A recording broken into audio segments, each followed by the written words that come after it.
한국에서 쿠데타가 일어나야 되는데 도저히 불가능한 일이라는 일본 미디어.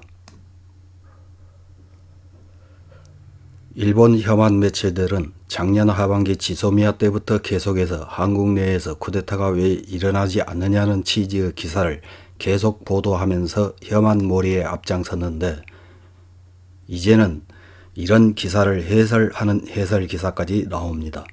지난 10월 29일 와우 코리아라는 매체에서는 일본의 매스컴이 떠드는 한국군의 쿠데타 정말 가능한가 라는 제목의 해설 기사를 내보냈습니다.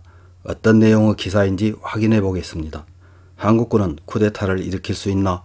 한국의 문재인 정권을 둘러싸고 종종 일본의 스포츠지를 비롯한 한국에 대해 비전문적인 일본 매스컴이 떠드는 일이 있다. 한국군이 미국의 지지, 무기날의 반북 반중인 반공의 국채를 지킨다는 명목과 대의 명분을 내세워 쿠데타를 일으킬 가능성 말이다. 과거부터 반미 민족주의를 추진하고 지금의 문재인 대통령이 대통령 비서실장을 맡고 있었던 노무현 정권 때도 마찬가지였던 것으로 기억한다. 친미 정권, 즉 우회하여 친일적인 정권을 수립할 것이라는 기사를 보면 과연 그 가능성은 있는 것일까 확인하고 싶어진다. 그러나 한반도 연구를 하면 할수록, 관련 전문가일수록, 혹은 경우에 따라서는 아마추어인 일본인과 한국인이 한국 사회를 상세하게 이해할수록 그 가능성에 대해서는 부정적인 것이다.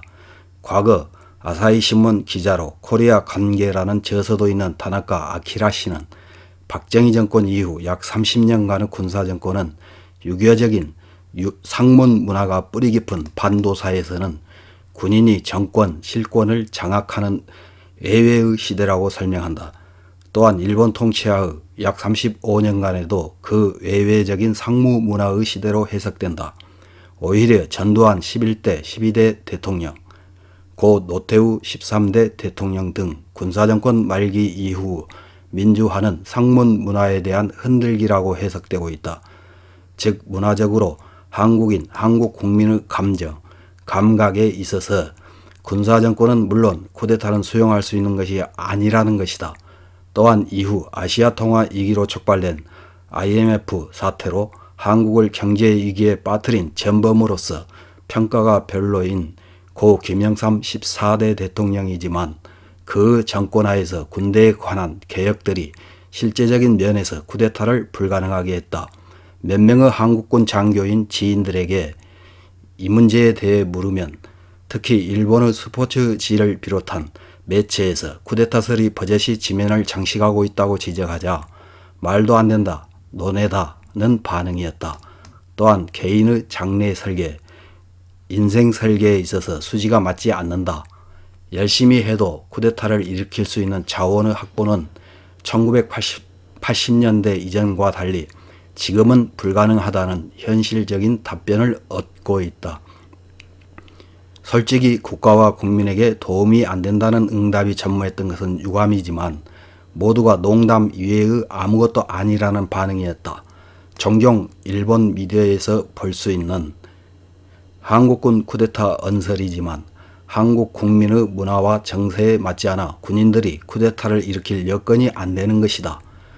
원래 한국의 군인에게 주어진 자원의 확보가 지금은 어렵고 불가능하다고 해도 과언이 아니다. 따라서 이러한 한국군 쿠데타 언설은 단순한 농담, 쿠데타가 빈발하는 미숙한 국가, 국민이라고 얕잡아 보는 그런 일본의 대환관의 의식적, 무의식적인 반영은 아닐까 우려해 마지 않는다. 이런 기사를 읽은 일본 네티즌들은 어떤 댓글을 달았는지 몇 개 확인해보고 마치겠습니다. 첫 번째 댓글입니다. 정말로 군이 쿠데타를 일으킬 거라고 생각하는 것은 아니지만 5년 주기로 도저히 선거 레벨에서는 끝나지 않는 투쟁, 패자 측의 추방, 수감, 대외적인 약속의 일방적 파기 등을 끝없이 계속 봐왔던 사람으로서 말하자면 훌륭한 정정 불안정 국가입니다. 다음 댓글입니다. 쿠데타 따위 기대하지 않습니다. 엉터리 정부를 잘 지지하는 거라고 어이가 없을 뿐입니다. 현 정권의 막판 어떤 재미있는 일이 일어날지 상상만 해도 가슴이 설렙니다. 그런데 세계에 자랑하는 촛불 시위는 쿠데타의 일종인가요? 다음 댓글입니다. 쿠데타로 군이 정권을 장악하고 있었던 것은 사실이잖아요. 그 사실에서 일본이 한국을 미숙한 나라 국민이라고 얕잡아 본다고 한다면 그 나라도 70여 년 전에 패전하여 이후 평화적으로 재건했음에도 불구하고 아직도 일본과 일본 국민을 침략 의도가 있는 토착 애구라고 얕잡아 보는 것은 뭔가? 다음 댓글입니다. 이야기가 재미있기 때문에 한국의 쿠데타라고만 할 뿐 진지하게 생각하고 있지 않습니다. 군의 정부 전복 활동 따위보다도 대통령이 강권으로 헌법정지, 영세 대통령으로 취임해 주는 것이 일본에는 좋다고 생각합니다. 다음 댓글입니다. 쿠데타 같은 그런 거추장스러운 일 없이도 한국의 정권을 전복시키는 일쯤은 미국으로 치면 갓난아이의 손 꼬집기 같은 것. 방법이야 얼마든지 있지. 너무 우쭐하면 당한다. 다음 댓글입니다. 한국에 쿠데타를 일으킬 만한 배짱이 있는 사람은 없을 것이다. 북한에 가장 적대해야 할 군이 레이더 조사 문제 시에 의심받은 것처럼 환적에 협력하거나 좌파 정부가 하라는 대로 하고 있는 지금의 겁쟁이 군에서는 아무것도 할 수 없을 것이다. 실은 조금은 기대하고 있지만. 다음 댓글입니다. 원래 촛불로 정권이 뒤집히는 재미있는 나라는 본 적이 없어서 또 조만간 그것을 넘어설 만한 난장판 희극을 보여주실 수 있으리라고 기대하고 있습니다. 이상입니다.